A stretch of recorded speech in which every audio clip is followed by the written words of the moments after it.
Bonjour. We are outside a chateau belonging to the Marquis and the Marquise of Jumelac, dating back to the 12th century. It has been a family property for over 3 centuries. Now, during the 12th century, it was only a little fortress, but in 1579, Antoine Chapelle acquired the chateau through marriage. Only the walls on 3 floors were left at that stage. Here you can see the left wing, which was added only in the 17th century. But there in the middle you can see the original castle, rebuilt by Antoine Chapelle in the 15th century under influence of the Italian Renaissance. And there you can see the right wing, also only added in the 17th century. As it was a time of peace, Antoine had the defense terraces covered with fairytale roofs, and this made the castle unique not only in France, but in the world. It even inspired an artist's engraving in the fairy tale Puss in Boots. When you look at the central pyramid, you will see an angel with spread wings, representing the Book of the Law. And on the cone on the left, there is an angel holding a sword and scales, representing justice, while the other angel on the right is holding up a scepter, representing authority. And these 3 symbols, law, justice, and authority, were lordly privileges. However, they also represent the 3 elements needed by an alchemist, namely mercury, sulfur, and salt. Now, like the 2 wings, the balcony above the original front door was built in the 17th century as a service balcony, in order for the domestic staff to do their work without going through the living area.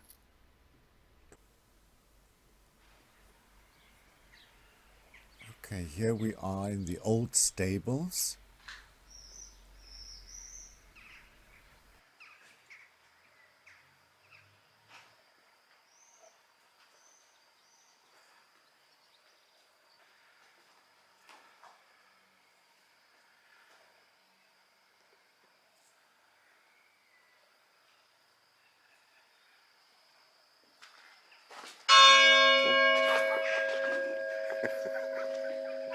That was such a fright, no. Me too.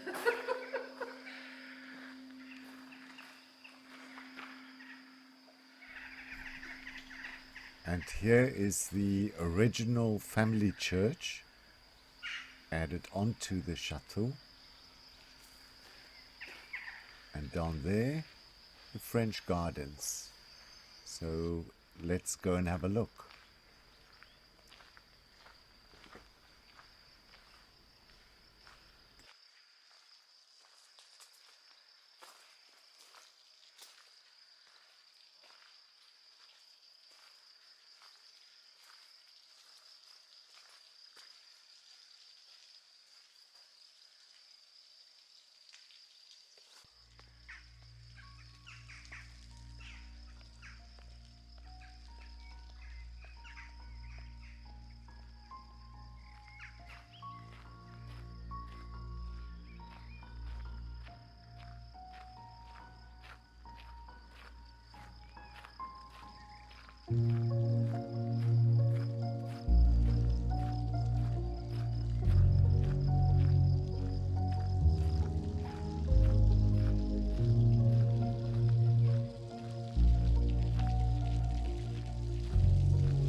Before we go into the castle, I would like to show you the labyrinth.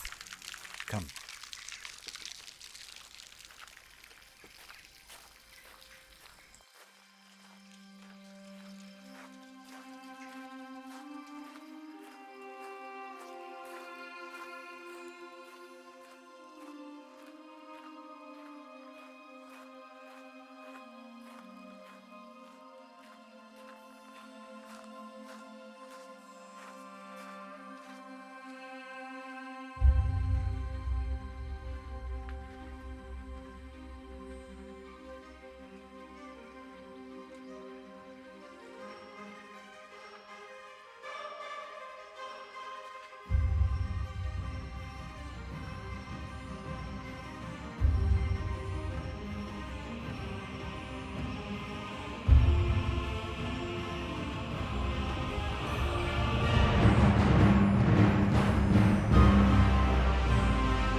We are now in one of the four main sections of the former fortress, of which the foundations and cellars date back to the 11th century.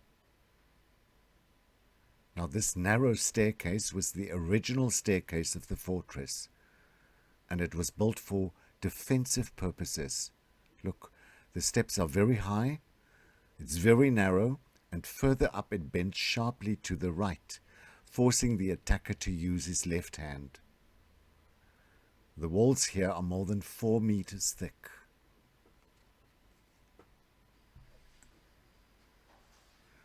Now, this room was, before Antoine Chapel's time, part of where the master of the house lived with his family, similar to a sitting room today.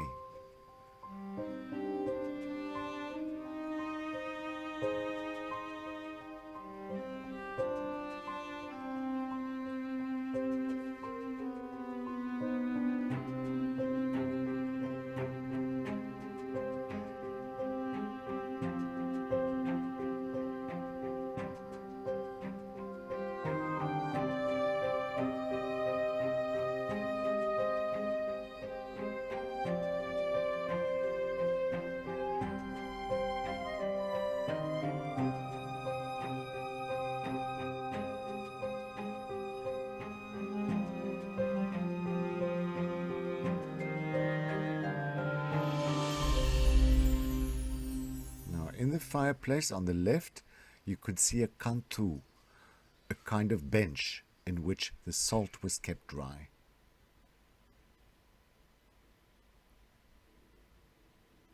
And this, very convenient, was a commode.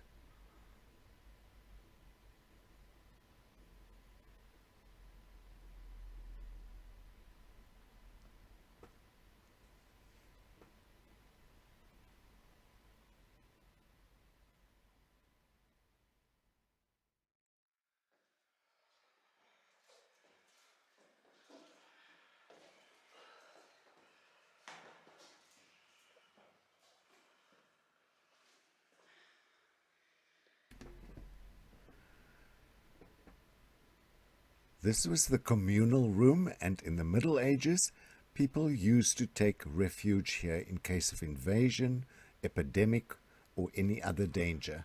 30 to 40 people could live here, which explains the big chimney for cooking.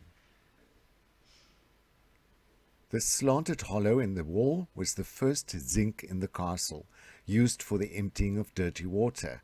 And here's a little salt bench, which in the 19th century was turned into a commode. Probably for children. Now the next room we are going to visit is where the spinner was imprisoned, and during that time this was the guard room.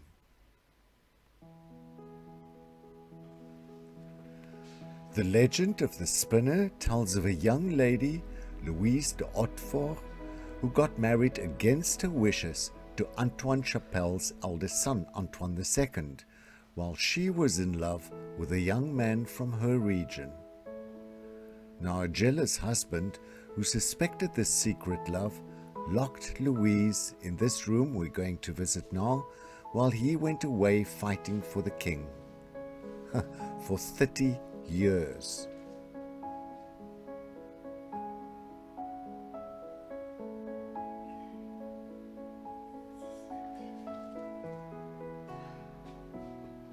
Now through this small hole in the door, she received her meals.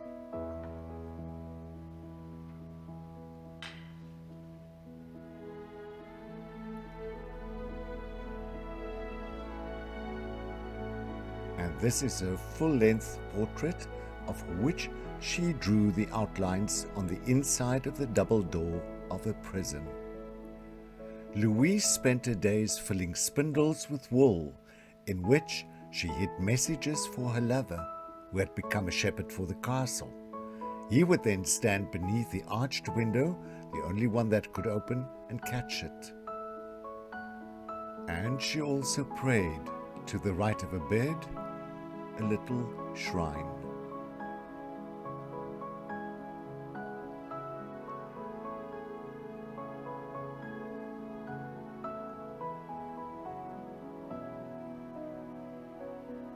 Now the frescoes on the walls of this room, together with the arched window, the little shrine, and the fact that the room is on the second floor of a medieval tower, proves that this room was probably the first chapel in the castle.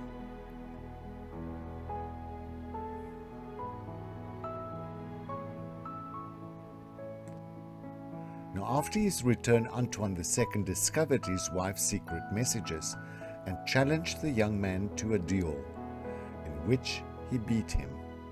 He gave him the choice, die or become a monk. The young man chose the habit.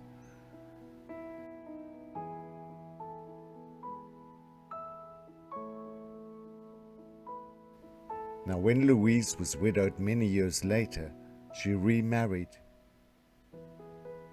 Maybe to her first love?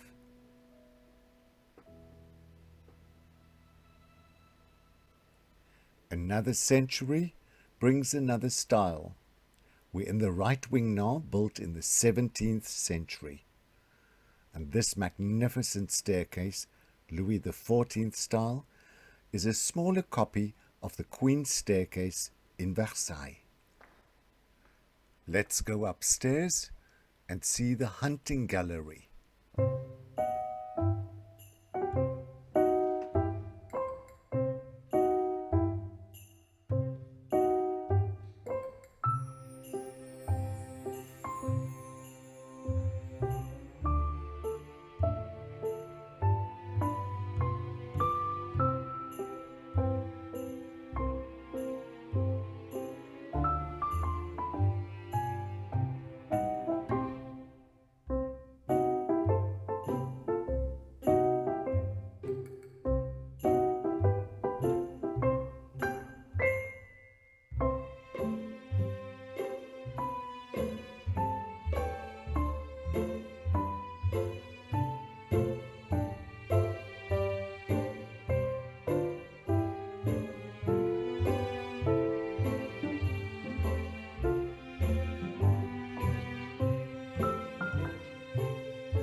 And so we enter the reception room, the grand hall, 20 meters long, 10 meters wide, and 5 meters high.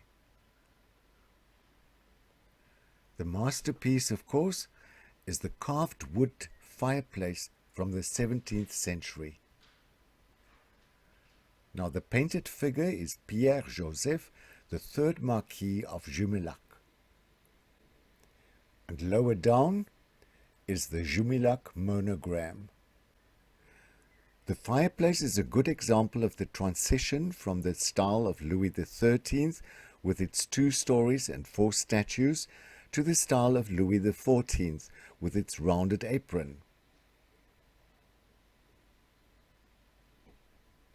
Now the room is filled with many hunting scenes, all painted by the famous animal painter Oudry, who worked at the King's Court for both Louis XIV and XV.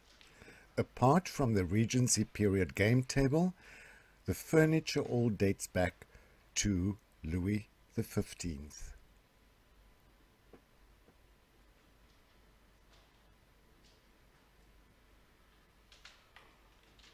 Now, next to the Grand Hall is the Louis XV drawing room, and originally it was part of a private apartment, also consisting of this study, and behind that was a bedroom and a bathroom.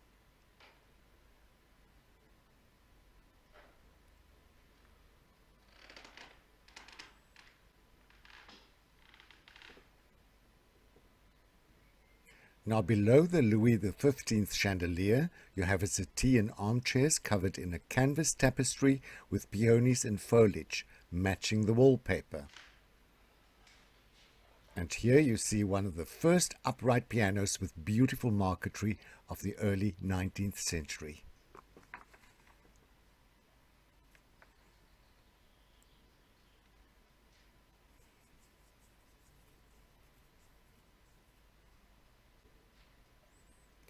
And now we can cross over to the left wing to have a look at the Rishloo Banquet Hall, which can seat more than 220 guests at a table.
We are back in the right wing now, next to the grand staircase in the dining room, with its original Pise pebbled floor from the Middle Ages and typical for the southwest of France.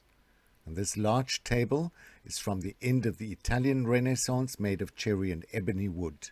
And there at the back is the cupboard for the silverware, usually left open during meals to showcase the contents.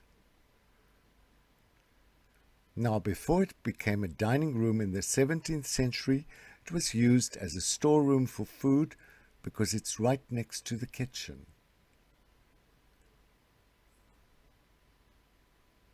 And these pebbled floors were traditionally used for rooms with a lot of traffic.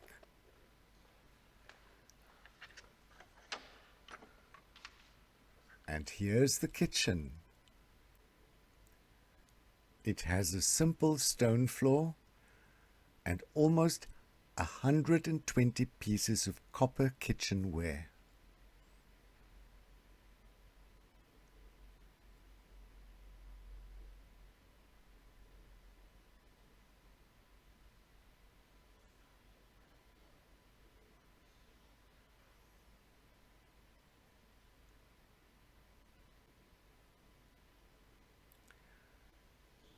There in front of the window you can see the stone zinc, and next to the fireplace is a smaller pastry oven.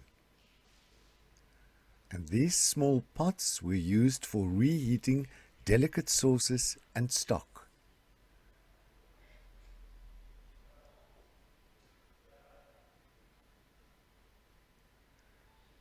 Some containers used for heating water, and then they were carried upstairs for the bathtubs. Now this kitchen has made me so hungry. Come Shirley Ann, on y va.